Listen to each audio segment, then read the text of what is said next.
Hi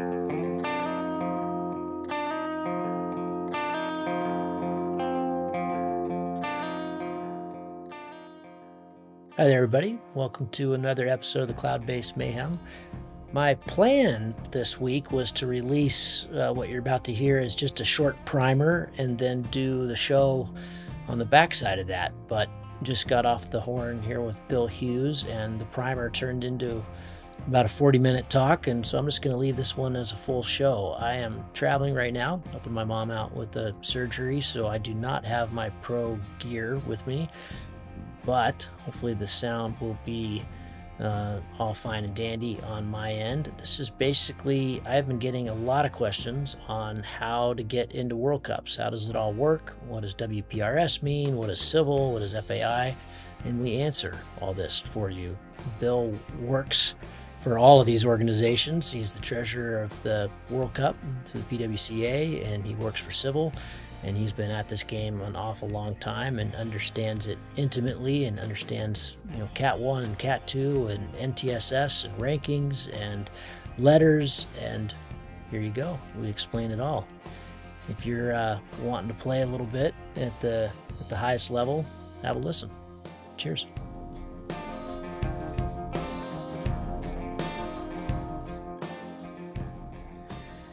Bill, good to see your face. Hasn't been too long since we were just racing down at the Monarca and the Super Final.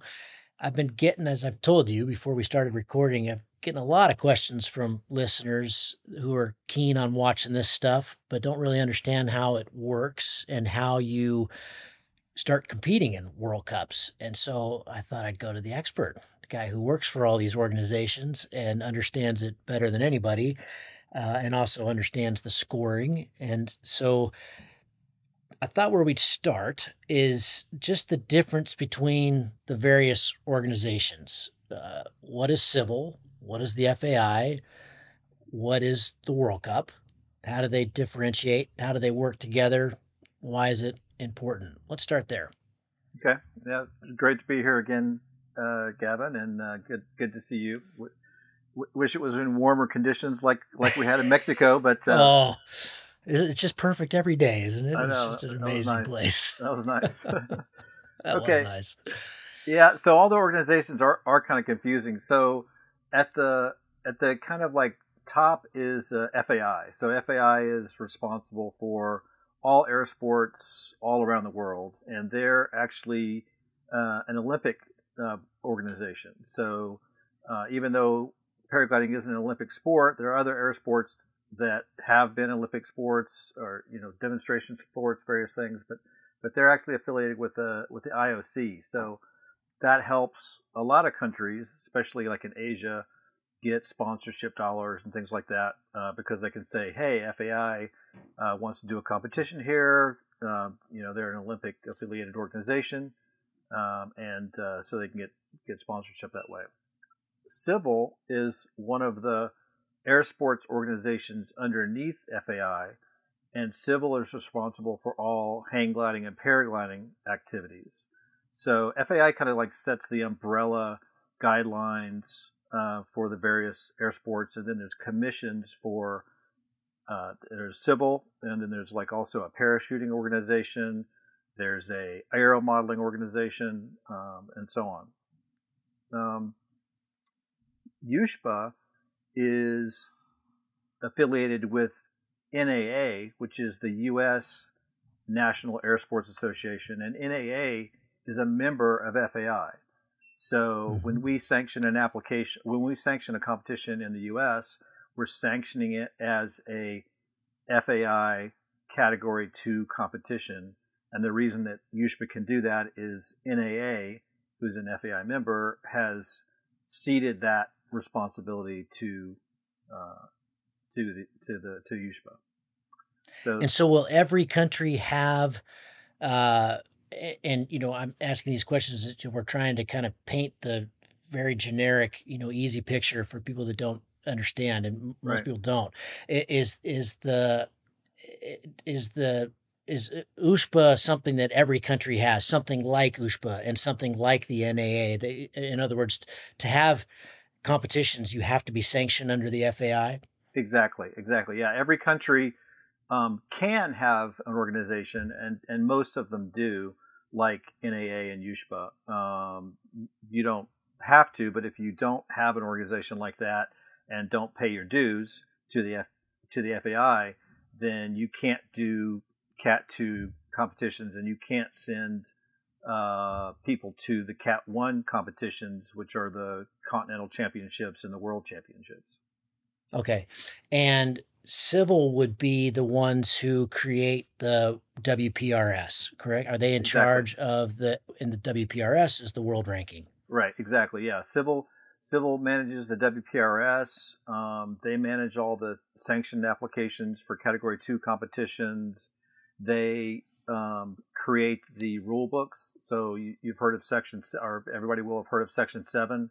So Section 7 is the part of the FAI rule book that governs paragliding and hang gliding, and CIVL is the organization that manages that rule book. And the rule book you're talking about would have how competitions are scored, protested, all the things that go, how they're operated. Exactly.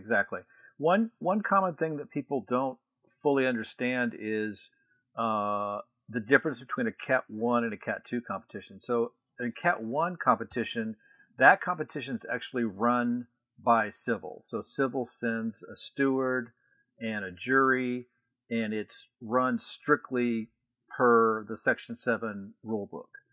A Category 2 competition is the purview of the country who sanctioned it, and it's recommended that they follow Section 7, and most of them generally do, but you can override the Section 7 rules with local rules in a Category 2 competition, and you can't do that in a Category 1 competition. I.e. the Monarca is Category 2. Exactly. It's open because they can override the rules. So give us some examples of Cat 1. So there's 4 Category 1s in paragliding, and then there's separate ones in hang gliding. So in paragliding, you've got the Continental Championships. So there's Europeans, there's Pan Ams, and then there's the Asians. So each of those is geographically bound, and so so like for example in the Pan Americans, anybody in North and South America is invited to send pilots to that competition, and then same for Europe, same for Asia. And then the World Championship is the overall, highest level of Category 1 competitions. And these are run by whom? Well, they all have a local organizer, but they're all run by FAI. Just like the World Championship, even for the Continentals, the FAI sends a steward and a jury, and it's all run strictly per the Section 7 rule books. And important to understand, because we're getting there with World Cup, how to get into World Cups, but these you do not qualify to Cat 1 via letters. We'll talk about letters here in a little bit, but how do you make the Worlds or the Pan Americans or the Europeans or the Asians? Yeah, that's a good question. So so we'll start with the Continentals. So in the Pan Americans, each country that's an FAI member is invited. There's what's called an allocation. So there's allocations done in multiple rounds, and you start off with every country getting to send usually 3 pilots. So it's usually 3 of one gender plus 1 female, and then based on how many countries sign up and say that they want to send pilots, you then allocate more slots per nation based on their WPRS ranking.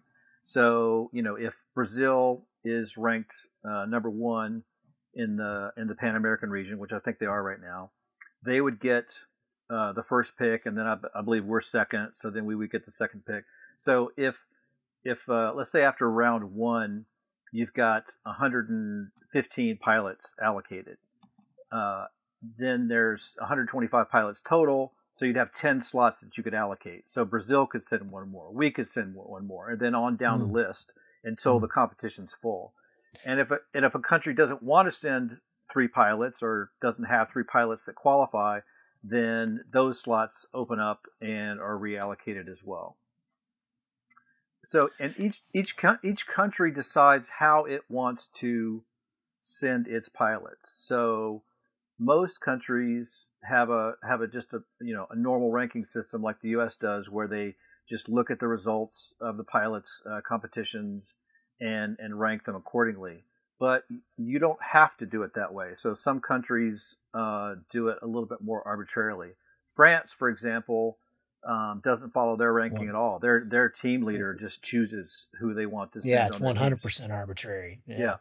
I was curious to find that out. So they just decide based on who's racing well at that level, and team dynamics, and they choose that way. Exactly.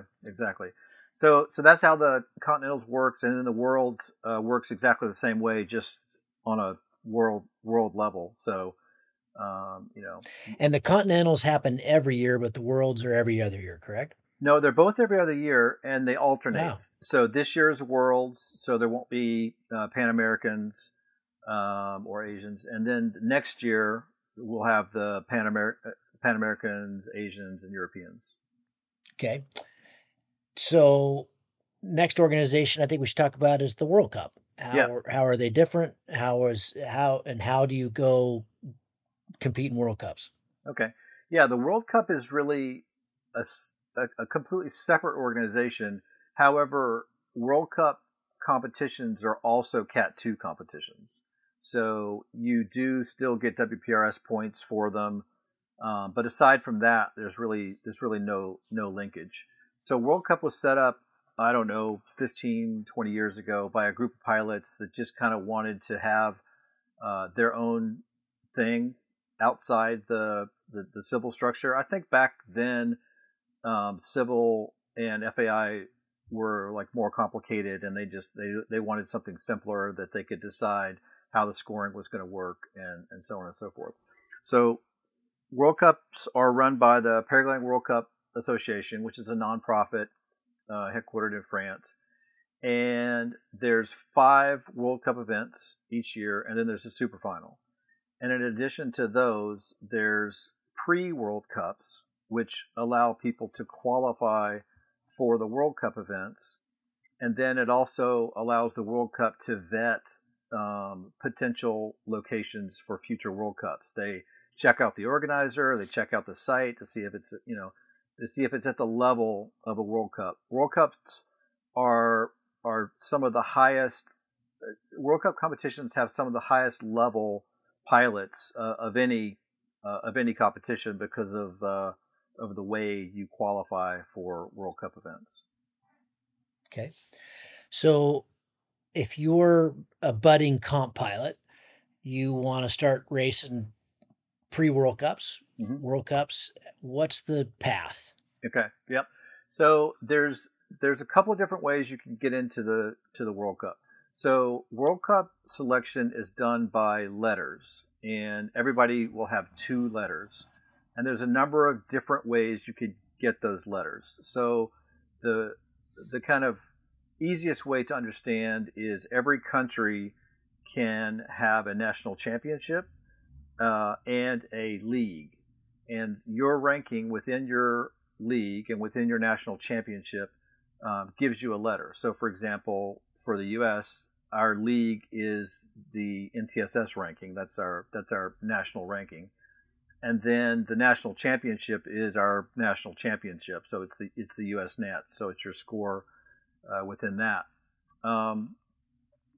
So those generate letters, and there's what's called a nations table. So each the level of the letter that gets generated is based on essentially how good the country is.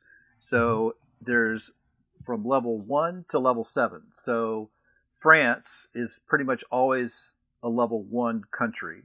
So it has really good letters. Let me look at something real quick, and I'll tell you. So if you're a level 1 country, your winner of your national championship is going to get an A, and I think second place also gets an A. and then it goes down until, like, let's say if you're a level 1 country, your 20th place pilot gets an E for a letter. Okay. A country that's not as good, like a level 7 country, the winner of their national championship would get a D as their letter, as opposed to an A. And the way the level is calculated is you take the top 3 pilots from that country in the last World Championship, and the top 3 pilots from all of the World Cups that were flown last year. So, taking France for an example, in the last World Championship, they had the 2nd, 3rd, and 4th ranked pilot. So that's pretty good. Yeah, that's pretty good. And they had and 4 of the World Cups last year were won by French pilots. So 4 of the 5. Yeah, 4 of the 5. So that's plus the super final. Plus the super final, exactly. So that's 3 points from PWC events and 9 points. 9 points from the world. So you add those up, and that's their score. And the lower your score is, the better your level is. So this year, there's 5 countries that are level 1, and then a handful of countries that are level 2. We're level 2, which is actually really good. And then it kind of like drops off from there. So last year we were level 3. We had some pilots that did pretty well in World Cups last year, and so we bumped up to level 2 this year. Interesting. And you're looking at something. What are you looking at to go see that? Can anybody look at that? Yeah, anybody can look at it. So if you go to the PWCA website, you can click on rules, and you can see the nations table, and then you can also see the rule book. So the nations table changes every year, and it gives the current ranking of all the nations. And then the rule book has the table that says, okay, if you're a level 1, then these are the letters that you get. If you're a level 2, these are the letters that you get. And that was interesting. You just spelled out something that I was unaware of. The nations tables is based on results. Right. And in a sense, WPRS is, obviously, but that's not the same. The two don't seem to tie in right there when it comes to letters. Yeah. I didn't know that. Yeah, exactly. Yeah. One of the things that PWC doesn't like about WPRS, which I think is a fair criticism, is that WPRS is very European centric. So if you live in Europe, there's, on any given weekend, there's probably 2 or 3 national championships that you can drive to that are going to give you really high WPRS points, because, top pilots from Germany and Switzerland and France, just might decide to show up on any given weekend at a competition. Whereas in the U.S. and Asia, that's not the case at all. So it's kind of we don't have any comps that would be equivalent. Yeah, exactly. We don't have enough people. So it's a real catch-22. We don't have high WPRS ranked pilots, or not as many as Europe has. So therefore, our competitions aren't worth as much, and because our competitions aren't worth as much, we again can't get ranked. So it's just kind of a cycle. So the nations table is meant to deal with that. So, like, for example, if we have 3 really hot pilots that go to a bunch of PWC events and score reasonably well, we can generate good letters for the country. We don't have to somehow figure out how to draw Russ Ogden and Luke Armand over to the U.S. to fly competitions in order to get up in the high WPRS rankings. Yeah, and I noticed, this year, as an example to back that up, I think I was 3rd in the league results, and I got an A from it. I was blown away. That's really surprised me. And so that's because the nations table was 2. Right, or exactly. We're second. Yeah, exactly. Wow. That's because we were level 2 in the nations table this year. Yeah. Okay, fascinating. Okay, so to just summarize this for someone getting into it, actually, first, how do you get into a PWC? Pre-PWC? Yeah, Pre-PWC. Yeah, so anybody can enter a pre-PWC. So a pre-PWC is just an open event. They're not allowed to, discriminate based on, WPRS or letters or anything like that. So it's just open registration. Anybody can sign up, and it's typically pretty easy to get into a lot of the pre-PWCs. In any given year, there might be 10 or 12 pre-PWCs, and they're just regular Cat 2 events that the organizer has decided to make a pre-PWC, and the PWC has to accept it. It has to be like a reasonable chance that this could be a venue for a future PWC at some point. We're not gonna make some completely rinky-dink competition, with 8 pilots in the middle of nowhere, a pre-PWC. So that's the best way. That's how I got in. I got in by doing a pre-PWC, and it was the one in Chelan actually that happened, years ago, I think 15, 16 years ago or whatever.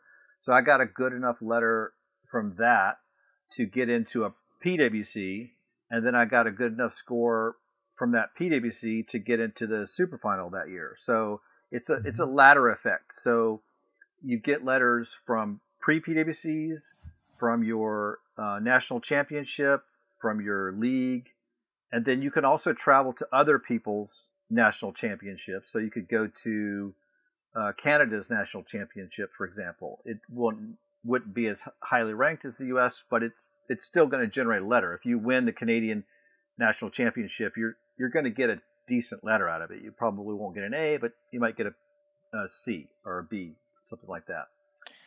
Now, I think something that would be wise for us to talk about, because this is, again, it's going to be a little different, but for the most part, from the people I've asked, it's pretty similar. Now, France is subjective to make the world's team, or Right. But they also have their own ranking system, and as we do. So, folks listening, if you're not part of the U.S., we're going to be talking about the NTSS, but it's almost certainly very similar in the country you're in. So, Bill, just explain how the NTSS works and why it's important. Yeah. So the NTSS is our ranking system. So it's intended to give U.S. pilots a fair shot at getting a decent ranking and possibly being selected for a Continentals or a World team. And the way it works is you take your best 4 scores, and only 2 of those can be foreign comps. So what we're trying to avoid our best pilots just flying around the world and doing other people's comps, and getting a bunch of points from those, and not supporting the U.S. Competition scene by not going to the events, which hurts our organizers. And then B, competing against the actual U.S. pilots, so that proving, that they're at a certain level versus the U.S. pilots. So, so like for example, you might have, and we do count Mexico as a U.S. comp. We made that change, I think, like 4 or 5 years ago. So your best scores might be Monarca and Chelan, for example, those 2 competitions, and then 2 foreign competitions, and those generate a certain number of points, and that adds up to your NTSS score. Each competition can have a maximum of 600 points. So first place in a fully valid comp in the U.S. would get you 600 points. If you go to a foreign competition, then the pilot quality validity is based on the U.S. pilots that are there, and then foreign pilots are given a score analogous to the score that a U.S. pilot would give based on their WPRS ranking. So, go ahead. Well, I was just going to say, for example, and I think this is where people get really confused. If you're trying to get a letter, there's a comp going on right now in Colombia that I hadn't even heard of. Right. It's happening right now. It's on Air Tribune, and the pilot quality is really high. Seb Espina is there. He was top 10 in the super final, and there's a bunch of really good pilots there, and so that's going to be a fully valid comp. And as I understand it, looking at it, and if you did reasonably well there, you're going to get a really good score, and that could be one of your 2 foreign scores. Right. And again, if you're not in TSS, it's going to be very similar. Right. It'd be a very important comp for a British citizen to go to, or Swiss, or anybody. Right. There's talent from all over the world. They're highly ranked in WPRS, at least the top 20.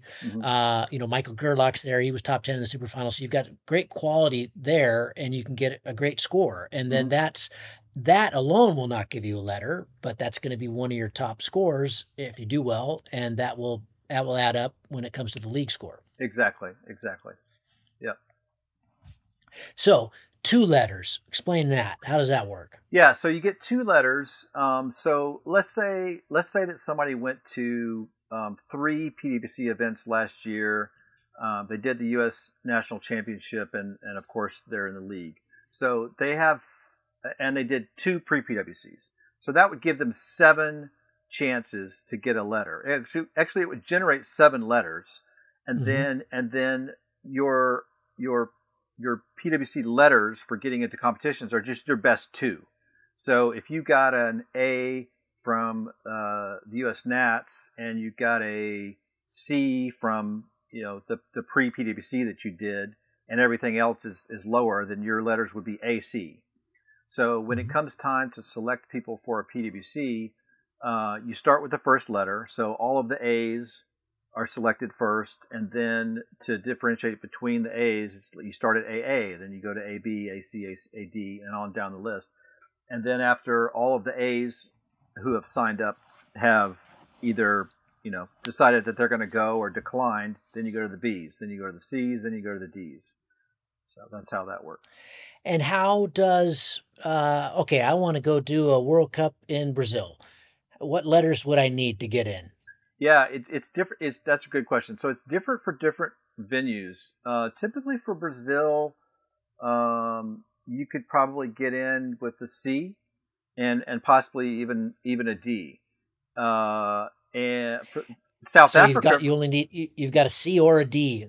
Second letter doesn't even matter. Right. Exactly. Yeah. Okay. And then if in France, it's probably not going to go below B. Because there's so many good pilots in France and Europe, and it's easy for them to get to. For a PWC in Asia, it might go down to H or I, or even lower, because there aren't a lot of pilots in Asia that have high ranking letters, which is why the Paragliding World Cup started the Asian Tour, which we can talk about if you want. And then South Africa, for example, sometimes has PWC. And that's hard for a lot of people to get to. A lot of Europeans just aren't going to go to the trouble of getting there. So, you can get into South Africa with a lower letter. So if I was a new pilot and I was wanting to break into the PWC, I would look at the list of pre-PWCs, and I would pick one that is, I wouldn't pick one in France or in Spain. I wouldn't pick one in Europe at all, because it's going to be highly competitive, and there's going to be really good pilots there. I would pick one in, South America. Last year there was one in Chile that was, anybody could have gotten into that. Or I'd pick one in Korea, or, South Africa, or Canada, if Canada had a pre-PWC. And then I would just go to as many pre-PWCs as I could, and eventually hope to get a good score.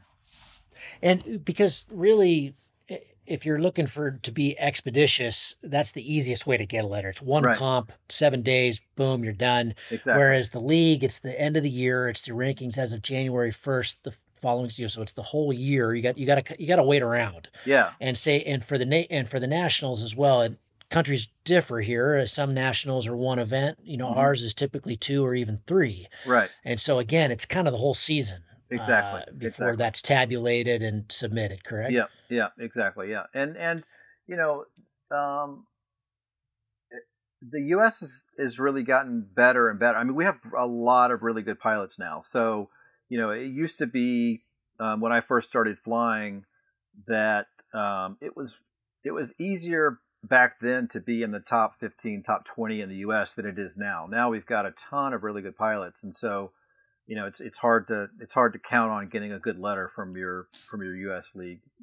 ranking. Okay, so that makes even weightier the Right. PWP. So as an organizer, and this is curious because I've just recently started being an organizer, what's the down? Is there any downside to declaring your Cat 2 a pre-PWC? I mean, that was quite easy for us to do. We paid the money. I Yeah. mean, it costs a little bit more, but I think it's relevant to talk about the hurdles Hmm. that you have to go through. I mean, in my case, if I didn't have you, that would have been quite expensive because Right. we have to fly them over. So talk about that just a little bit for those curious about running comps. Yeah, yeah. So yeah. There's no downside other than the cost. So when you want to be a pre PwC, you have to pay the fee, which right now is 800 euros, and then you also have to pay for the observer. You don't have to pay for their flight. PwC pays for that, but you have to pay for their Oh, accommodations and their food. You have to get them from the airport to the venue and back. So, depending upon where you are, all of that can add up. I mean, in a place like Chelan or even any place in the U.S., hotel costs are high, transportation mm, costs are high, so that can add up. The benefit of having a pre PwC is obviously it generates letters, which mm. should increase participation. So you're going to draw pilots that you wouldn't normally get if it wasn't a pre PwC, because people are going to do like I said, they're going to look at the pre PwC list and say, hey, that looks like a cool place to fly. I've always wanted to go to Red Rocks, and I might be able to get a letter, so I think I'm going to sign up for that. Mm, okay. We missed anything here? This is a really good. I mean, I think that's we've hit a lot there. But we've got civil, FAI, USHPA, NAA. FAI is kind of the overriding Hmm. umbrella. We've got Cat 1, Cat 2. We've got the letters. We've got each country's ranking system Yeah. and how we get in. I didn't know. That's interesting. I mean, really, when it comes down to it, the higher level World Cups, yeah, you're going to need both. But at the lower level, you just need one letter. I know what I need to ask you. Okay. Those letters last forever? No, no, no. It's good. That's a good point too. Yeah. So that would be nice. Actually, it wouldn't be That would be nice. nice, wouldn't it? Yeah. Yeah. So no. The only letter that lasts forever is if you win a super final, you get a permanent AA.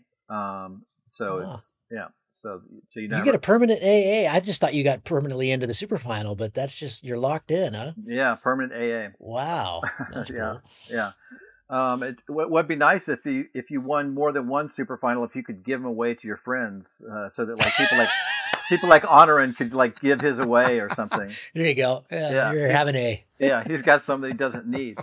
But yeah, so after the current year, you can use a letter from the previous year, but it's devalued by 2. So if you had a B this year, and then your results for 2023 were just crap, you could take the B and devalue it to a D, and you can keep that. After that, it doesn't devalue anymore. So you can only keep that devalued letter 1 year. And if Okay. and if the letter came from a PwC event, it's only devalued by 1. So if you got a C, Ah, if you got a C from a Paragliding World Cup event, it would just devalue to a D, whereas your okay. national ranking or your league score would devalue by 2. Wild cards. That's what I was going to ask you. How's that work? So each PwC partner gets one wild card per year, and so typically they give those wild cards to factory pilots, um, and a lot of times it'll be a factory pilot who's got a prototype they want to try out. We don't call them prototypes anymore, but each manufacturer can fly a ready for certification wing in a PWC competition. So they send in all the paperwork. They say, here this wing's ready for certification. We just need to test it out in real world conditions. And if they have a pilot, if they don't have a pilot who's qualified to fly it in that event, they can use their wild card to get that pilot in. The partners, there's a bunch of PWC partners that aren't equipment manufacturers, and so they allocate their wild cards however they feel like doing it. the other way you can get a wild card is from an organizer. So an organizer gets a handful of wild cards that they can allocate, and typically they allocate them to people who have helped sponsor them. So, like for example, if there's a competition in Brazil and the the local phone company is a sponsor, something like that, they might give the wild card to somebody who helped kind of make that happen or whatever. But organizers can use whatever criteria they want. It's up to them. Yeah, to give those out. Yeah. Yeah. Okay. Okay, wild cards. How else would I was gonna say, when I first got into the game, what I learned too was it often looks pretty desperate. You're not gonna get in and then you get in. If Yeah. you're okay with kind of last minute travel, a lot of people tend to cancel late Yeah. and they just keep going down that list. Yeah. And you just keep an eye on that list and sometimes you get the call. Yeah, unfortunately, I don't.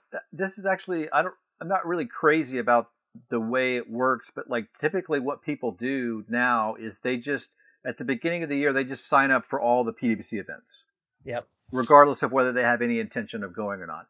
And then Yep. when selection happens, they get selected. You get notified by the PWC, hey, you've been selected. You have 7 days to let us know whether you can attend.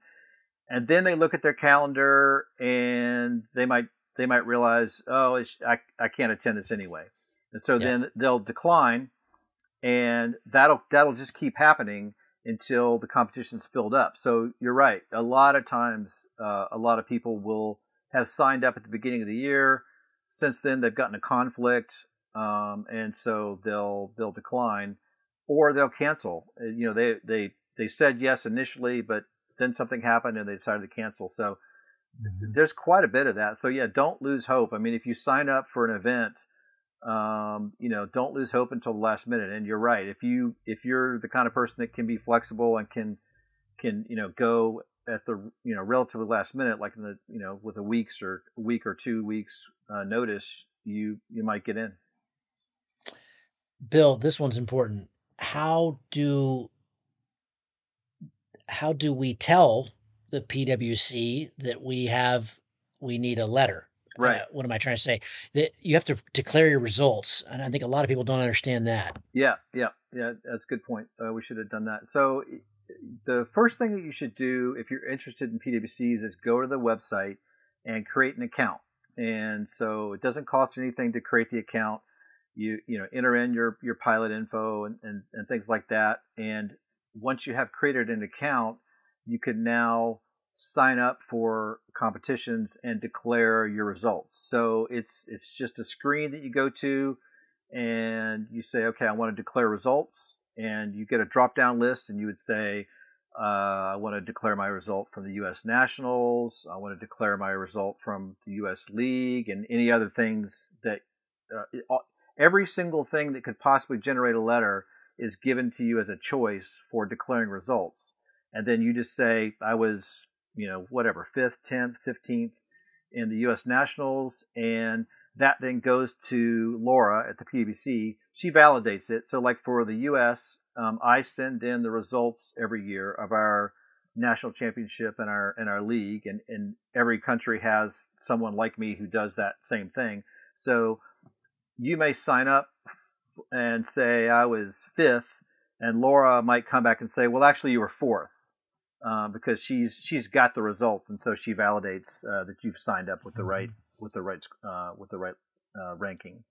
So yeah, once you sign up for the events, then you're on the selection list. So if you go to the page for Brazil, for example, you can see one of the tabs is selection, and you can go and you can see the selection list. You can see all of the people who are signed up and whether they've been confirmed or whether they're in the waiting list, and you can see where their letters are. So you can kind of like figure out what the odds are. You can look and say, okay, well, there's 70 people that are already confirmed, and I'm 20 down the list. Yeah, you're probably going to get selected. Yeah. Bill, you mentioned the Asian tour. I don't know much about it. Talk about that a little bit.